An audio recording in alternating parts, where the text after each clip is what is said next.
Hello बच्चों, welcome to biology cell.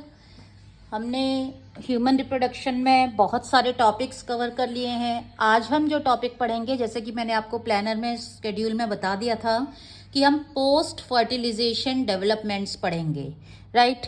तो post fertilisation development को बच्चों मैंने 2 पार्ट में डिवाइड किया है, क्योंकि ये आपकी बुक में बहुत ही शॉर्ट में दे रखा है एनसीईआरटी में। लेकिन जब इसमें से क्वेश्चन आते हैं, चाहे वो बोर्ड हो बच्चों या फिर नीट हो, तो उसमें से जो क्वेश्चन आते हैं वो इतने सिंपल नहीं आते और आपको मैटर नहीं मिलता है। जैसे कि मैंने आपको बताया था ना, पॉलन पिस्टल इंटरेक्शन में भी आपको मैटर नहीं मिलता है। तो यहाँ पे आज हम करने वाले हैं कि पोस्ट फर्टिलाइजेशन क्या क्या डेवलपमेंट होंगे और ह्यूमंस की बात करेंगे। तो पहले तो बच्चों मैं आपको एक समरी बता देती हूँ कि फर्टिलाइजेशन, यहाँ पे मैंने आपको डायग्राम बनाया हुआ है, इसके थ्रू मैं आपको बता देती हूँ। यहाँ पे देखिए, ये ओवेरी और ये यूट्रस का हाफ पोर्शन है, ठीक है।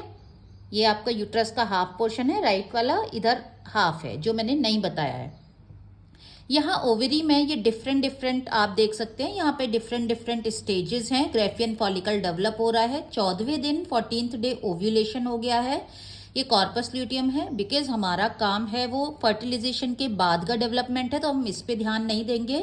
जिन भी बच्चों को दिक्कत आएगी, क्योंकि ये बहुत ही इंटर रिलेटेड है ओवेरियन साइकिल और मेंस्ट्रुअल साइकिल से, वो मेरा पिछला मेंस्ट्रुअल साइकिल वाला लेक्चर एक बार लगाएं तो आपको क्लियर हो जाएगी सारी सिचुएशन, क्योंकि बहुत कुछ इंटरकनेक्टेड चीजें हैं।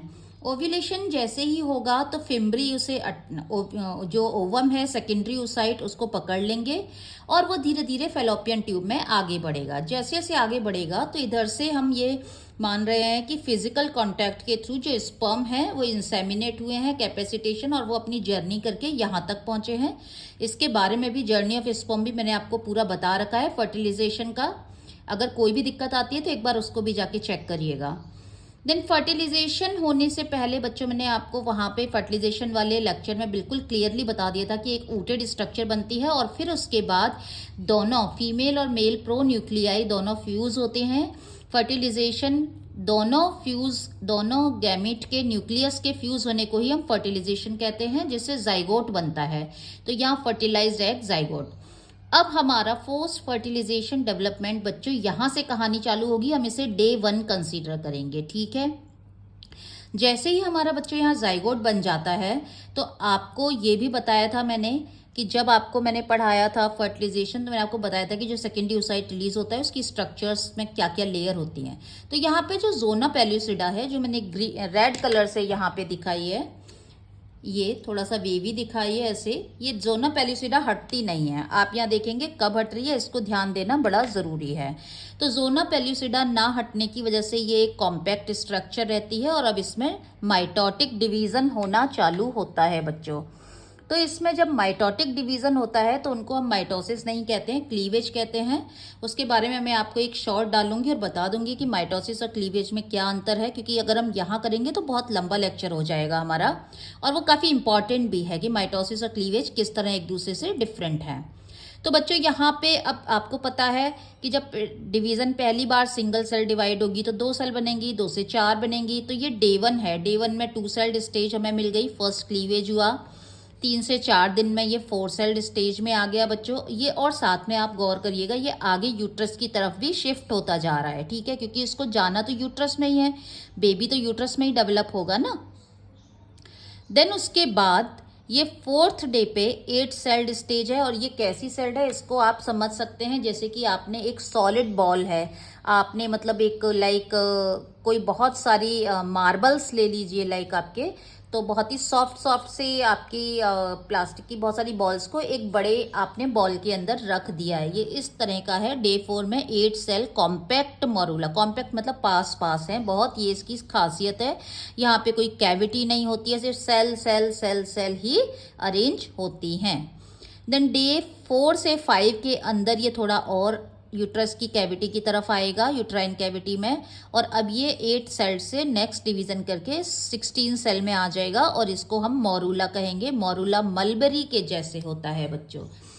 आपने शहतूत देखा होगा ना, तो इसमें शहतूत कितना कॉम्पैक्ट होता है, बहुत छोटे छोटे से उसमें शहतूत के बहुत ज़्यादा छोटे छोटे बिल्कुल ऐसे जूसी वाले फ्रूट्स होते हैं जो पूरा एक कैटकिन बनाते हैं। तो ये मलबेरी शेप का मोरूला मिलेगा हमें।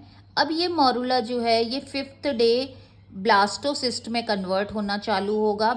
मोरूला के बाद बच्चों ब्लास्टूला स्टेज आती है गेस्टेशन में। तो ब्लास्टूला स्टेज में जो ह्यूमन का ब्लास्टूला है बच्चों, ह्यूमन के ब्लास्टूला को ब्लास्टोसिस्ट कहा जाता है। ये क्वेश्चन बहुत बार आ चुका है, मेडिकल में भी आया है, रीजन असर्शन में भी एक बार पहले आ चुका है। ह्यूमन के ब्लास्टूला को हम क्या कहेंगे? ब्लास्टोसिस्ट कहा जाता है। तो ये अर्ली ब्लास्टोसिस्ट है। 6-7 डे पे वो ब्लास्टोसिस्ट मैच्योर होने लगेगी, उसमें डेवलपमेंट होंगे और ब्लास्टोसिस्ट 8-9 डेज पे वो इम्प्लांट हो जाएगी उसके अंदर। यूट्रस की जो एंडोमेट्रियम वॉल है, ये जो मैंने आपको बताई है, ये ऑरेंज कलर से ये जो कलर किया, ये थिक वॉल है, ये एंडोमेट्रियम है। इसके अंदर अपने आप को ये घुसा लेती है, एंटर करा लेती है। इसी को इम्प्लांटेशन कहते हैं, जो कि डे 8 पे होता है, 8 से 9 तक हो जाता है। तो अब बच्चों हम स्टार्ट करते हैं अपना। तो सबसे पहले मैं आपको ये बताऊंगी, जो मैं आपको बताने वाली हूँ वो अगर आप चाहें तो नोट्स बना लें या कुछ भी कर लें। तो सबसे पहले तो मैंने जो भी यहाँ तक की स्टेजेस हैं, तो ये इम्प्लांटेशन की जो स्टेजेस हैं, मैं पहले वो लिख देती हूँ कि क्या क्या स्टेजेस इम्प्लांटेशन की हैं, क्योंकि हम आज के लेक्चर में इम्प्लांटेशन तक ही करेंगे। हम प्लेसेंटा और ये सब डेवलपमेंट नहीं पढ़ेंगे, क्योंकि ये थोड़ा सा लेंदी लेक्चर हो जाएगा अदरवाइज। तो इम्प्लांटेशन में बच्चों सबसे पहली जो स्टेज आती है वो आती है एडहेजन। एडहेजन वर्ड का मतलब बच्चों एडहेसिव। एडहेसिव क्या करता है? दो अलग अलग चीजों को चिपकाता है, ठीक है। एडहेसिव जैसे फेविकॉल हो गया, तो एडहेसिव वो गम जैसा मटेरियल, यानी कि ये सबसे पहले एडहेजन करेगा। एडहेजन का मतलब ये अपना क्या करेगा? अपने आप को एंडोमेट्रियम की वॉल के साथ में जो भी आपका ब्लास्टोसिस्ट है, अर्ली ब्लास्टोसिस्ट है, ये उसके साथ कम्युनिकेट करेगा। तो ये एडहेजन ही आपका फर्स्ट कम्युनिकेशन हुआ।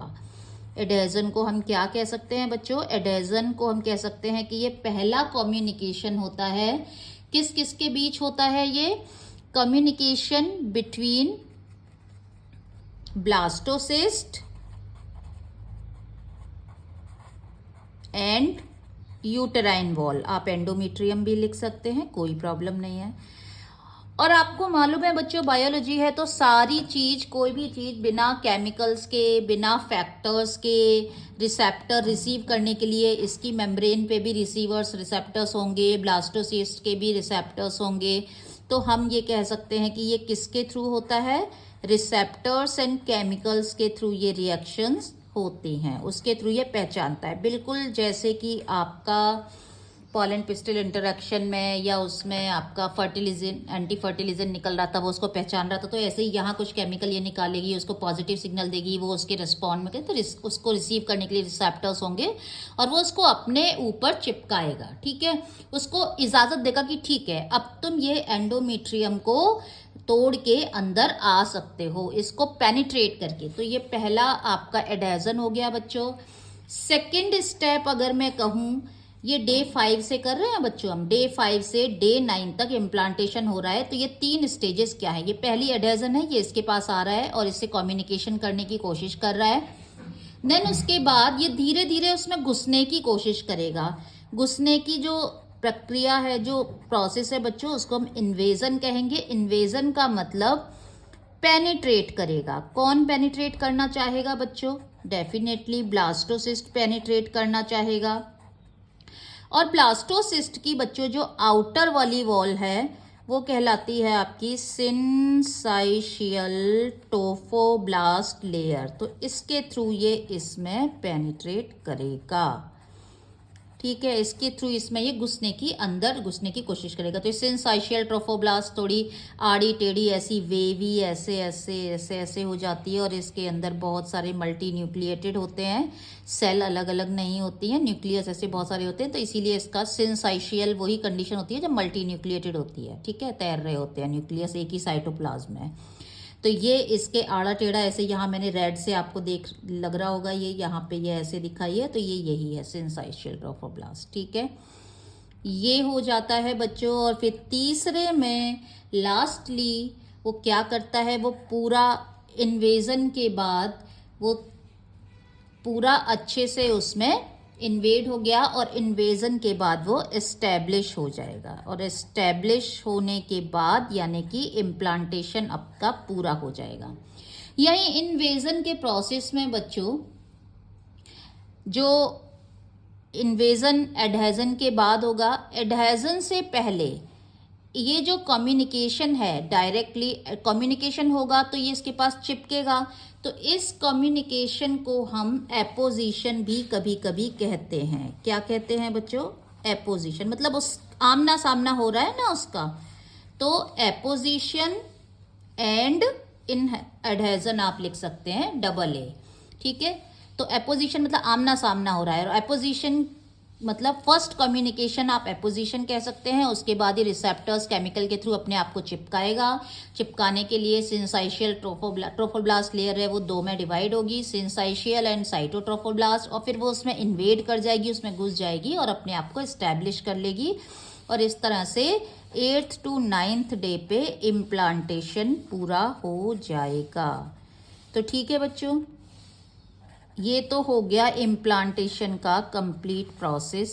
यहाँ पे मैंने आपको बता दिया है कि डे 1 डे 2 में किस किस स्टेजेस में फेलोपियन ट्यूब में होता है। फर्टिलाइजेशन बच्चों हमेशा याद रखिएगा, बुक में दे रखा है फेलोपियन ट्यूब में होता है, इस्थमस में होता है, बट एम्पुलरी इस्थमस जंक्शन में होता है। मतलब फेलोपियन ट्यूब का वो पार्ट बच्चों, ये वाला जो बिल्कुल यूटरस से कनेक्टेड है ना, पास वाला, बिल्कुल वहां होता है। ठीक है, एम्पुला इस्थमस एक एम्पुला सॉलिड पार्ट होता है फेलोपियन ट्यूब का। उसके बाद एक नैरो सा ब्रिज होता है, ये वाला जो उसे यूट्रस से जोड़ता है, उसे एम्पुलरी उसे इस्थमस कहते हैं। तो इस्थमस जैसे ही चालू होता है और एम्पुला जैसे ही आपका खत्म होता है, वहां पर आपका फर्टिलाइजेशन होता है।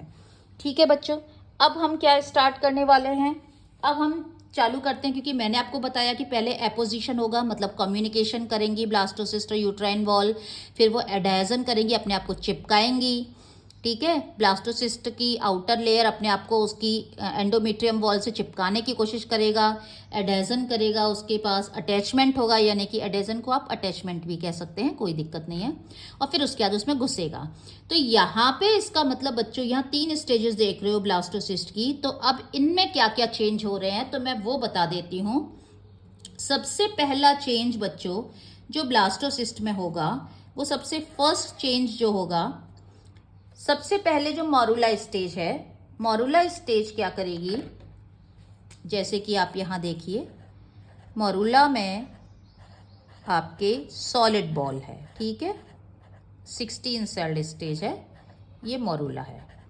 मॉरूला तक कोई भी कम्युनिकेशन वो यूट्रस से नहीं करेगा, यूट्राइन वॉल से, वो सिर्फ नीचे यूट्राइन कैविटी में आएगा, धीरे धीरे आएगा। ठीक है, ब्लास्टोसिस्ट, अब ये मॉरूला में चेंज क्या होंगे कि ये एपोजिशन कर सके, कम्युनिकेशन और उसके पास चिपक सके, एडहेजन कर सके। तो उसके लिए क्या चेंज हो, बहुत चेंजेस होना जरूरी है मॉरूला में, सॉलिड सेल तो नहीं काम कर सकती है ना। तो ये मॉरूला बच्चों कैसे चेंज होता है, ये मॉरूला बच्चों, मॉरूला की जो सेल हैं वो ऐसे बाहर की तरफ अटैच होना चालू हो जाती हैं। ये ऐसे इमेजिन करिए जैसे कि आपका एक मटका है, घड़ा, तो घड़े की जो, जहाँ पे घड़े की जो मिट्टी और जो घड़े की शेप है ना, वो सेल बाहर की तरफ आ गई है, मतलब घड़े जैसी शेप बन गई है। ठीक है, और उस घड़े में आपने कुछ ऐसे गिलास अंदर की तरफ डाल दिया है, तो आधा गिलास अंदर है और थोड़ा सा गिलास जो है वो बाहर ऊपर उस पर अटक गया है मटके के उस पर। तो गिलास जैसी जो है वो दूसरी सेल है, वो सेल है बच्चों इनर सेल मास। क्या है बच्चों? Inner cell mass. इनर मतलब अंदर की तरफ, सेल मास मतलब बहुत सारी सेल है, तो वो इनर सेल मास है। अब बच्चों ये तो है अर्ली ब्लास्टोसिस्ट। अर्ली ब्लास्टोसिस्ट में आप यहाँ देखिए, मैंने येलो कलर से दिखाया हुआ है, यानी कि इसके अंदर कुछ फ्लूइड भी भरा रहता है। तो अब ये फ्लूइड कहाँ से आया, क्योंकि इसको एनर्जी चाहिए ना, इन सब प्रोसेस में एनर्जी तो लगेगी, कहाँ से मिल रही है, तो भाई उसके पास लंच बॉक्स तो होना चाहिए। इसकी जो सेल्स हैं क्या वो एटीपी नहीं देंगी इसको? तो एनर्जी के लिए कोई एनर्जी रिजर्व फूड मटेरियल होना चाहिए। तो ऐसे में बच्चों आप मेंस्ट्रुअल साइकिल में मैंने आप सभी को बताया था कि जो 15 दिन 14 दिन के बाद ओव्यूलेशन के बाद हम उसे सिक्रेटरी फेज कहते हैं। क्यों कहते हैं? क्योंकि एक तो कॉर्पस ल्यूटियम एंडोक्राइन की तरह बिहेव कर रही है, प्रोजेस्टेरोन सिक्रेट कर रही है। दूसरा हम सेक्रेटरी फेज इसलिए भी कह रहे हैं क्योंकि बच्चों यहाँ पर जो हमारी एंडोमेट्रियम की जो वॉल है यहाँ पे छोटे छोटे ग्लाइकोजन के पार्टिकल्स सीक्रेट होने लग जाते हैं यूट्राइन कैविटी में, और वो सीक्रेट होके कहाँ करेंगे, किसके पास जाएंगे? उनको पकड़ लेगा। कौन पकड़ेगा? ये ब्लास्टोसील। तो यानी कि बच्चों इसकी कैविटी के अंदर, अब जैसे मटका है, मटके में पानी भरा है और आपने गिलास को ऐसे अंदर रख दिया, तो गिलास को रख दिया तो ये गिलास अंदर की तरफ जा रहा है, थोड़ा सा ऊपर है बस कवर पे, ठीक है। तो ये इनर सेल मास हो गया। जो गिलास के अंदर आपने कुछ भी भर दिया, सपोज बहुत सारी मार्बल्स भर दी, तो वो इनर सेल मास हो गया, लेकिन वो पूरे मटके को तो कवर नहीं कर रहा है। तो उसकी जो कैविटी है, ब्लास्टोसील है, उसमें जो फ्लूइड भरा हुआ है उसमें बहुत सारे ग्लाइकोजन के पार्टिकल आने लगते। ग्लाइकोजन होगा तो ग्लाइकोजन रिजर्व फूड मटेरियल है ना बच्चों, एनर्जी देगा।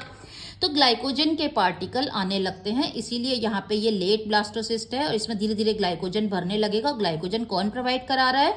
यही एपोजिशन एडेजन में यही हो रहा है बच्चों, ठीक है, कम्युनिकेशन हो रहा है, फिर उसको पता चल रहा है। तो आपका ये जो इनकी जो रिसेप्टर्स हैं, सेल मेम्ब्रेन्स हैं, ये एक दूसरे को रिसीव करेंगी, वेलकम करेंगी, ठीक है। देन उसके बाद ये जो ग्लाइकोजन के ये छोटे छोटे जो पार्टिकल हैं ये एनर्जी देंगे। इतनी बात खत्म हो गई। ये हो गया हमारा इनर सेल मास बच्चों, ब्लास्टोसील की स्ट्रक्चर में, ब्लास्टोसिस्ट में। और ये हमारी रेड वाली हो गई बच्चों ट्रोफोब्लास्ट। ये क्या, कौन सी लेयर हो गई बच्चों? ये हो गई हमारी ट्रोफोब्लास्ट।